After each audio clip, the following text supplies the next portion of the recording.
Min kien Nicole Giuseppe Cauchi, is-seba' isqof ta' Għawdex? L-isqof Nicole Giuseppe Cauchi kellu biss 38 sena meta nhar l-24 ta' Frar 1967 il-Papa Pawlu VI ħattru biex ikun ir-rai spiritwali ta' Djoċesi ta' Għawdex. Kien daħal għal biċċa xogħol qiebsa l-iktar għax kien għadu kif intemm il-Konċilju Vatikan II u allura kien meħtieġ li dak deċiż mill-Konċilju ikun imqiegħed fil-prattika fid-djoċesijiet kollha. Nicole twilet l-Arb bin Giuseppe Cauchi u Giuseppina Portelli nhar it-2 ta' Marzu 1929. Studja fl-iskola primarja ta' Raħalt Welidu, fil-Liċew ir-Rabat u għamel il-kors filosofiku u teoloġiku fis-Seminarju tal-Qalb ta' Ġesu. Fid-29 ta' Marzu 1952 l-isqof Giuseppe Paċ ordnah saċerdot fil-Katedral ta' Għawdex. Kompla l-istudji tiegħu fl-Università Pontifiċja Gregorjana f'Ruma minn fejn akkwista l-baċellerat, il-liċenzjat u d-dottorat fil-filosofija kif ukoll liċenzjat fix-xjenzi soċjali. Fl-istess snin għamel ħidma pastorali fil-parroċċja ta' Ladispoli. Fl-1956 l-isqof Paċ ħatru kappillan tal-Fontana u fl-istess żmien beda jgħallem fis-seminarju minuri u dak maġġuri. Ma' żmien okkupa diversi karigi oħra, assistent ekleżjastiku ġenerali tal-Azzjoni Kattolika, viċi president tal-Ġunta Djoċesana fi żminijiet diffiċli ta' konfront bejn il-Knisja u l-Istat, l-ewwel moral advisor tal-moviment ta' Kana f'Għawdex, wieħed mill-fundaturi u direttur spiritwali tal-Għaqda Ġurnalisti Għawċin, moderatur tal-każijiet morali, eżaminatur prosinodali fil-Kurja, kif ukoll predikatur u konfessur imfittex ħafna.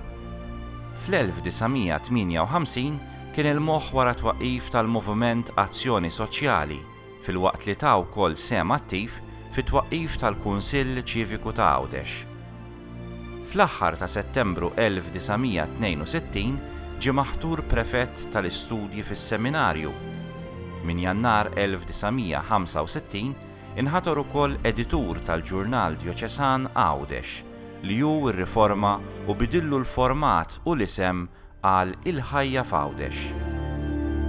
Fit-2 ta' Marzu 1967, jum eluq sninu, tħabbar li kien inħatar isqof awżiljarju ta' Għawdex u fit-22 ta' Marzu amministratur apostoliku. Fid-9 ta' April 1967 ġie konsagrat isqof.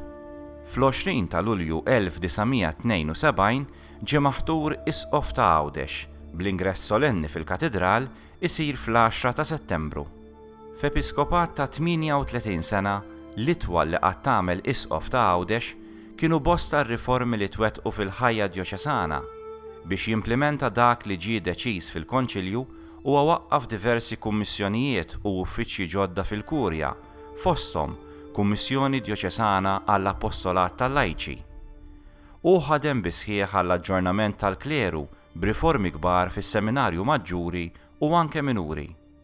L-isqof Cauchi sejjaħ ukoll it-tieni Sinodu Djoċesan li wara snin ta' preparazzjoni ġie ċċelebrat f'Ottubru u Novembru 1992.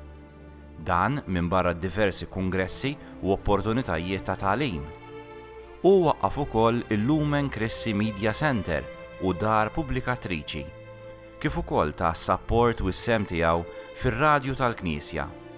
Kemm da misqof għamel 7 visti pastorali fil-parroċċja Għawċin.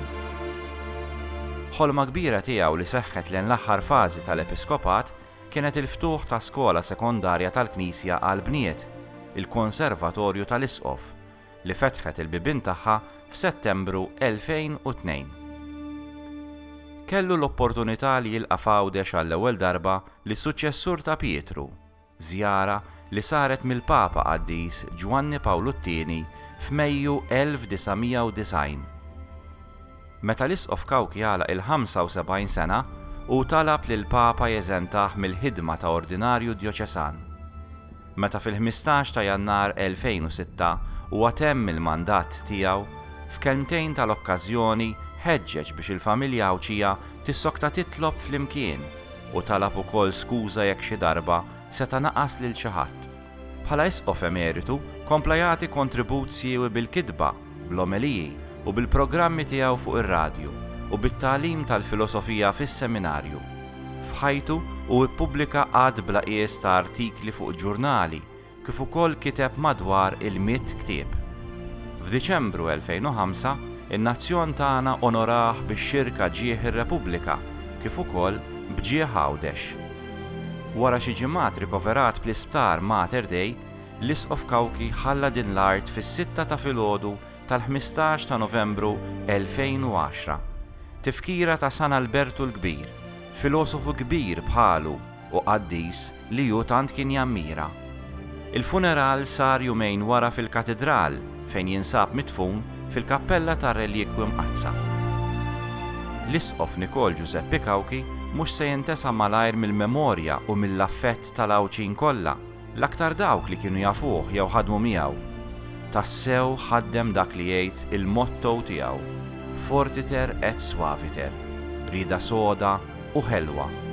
Ismu se jibqa' marbut intimament mal-ġrajja ta' pajjiżna u ta' Għawdex tagħna. Bniedem li kien jaf jaqra s-sinjali ta' żminijiet, bniedem profetiku, imma fuq kollox raj spiritwali b'viżjoni ċara għad-djoċesi li hu mexxa b'tant imħabba.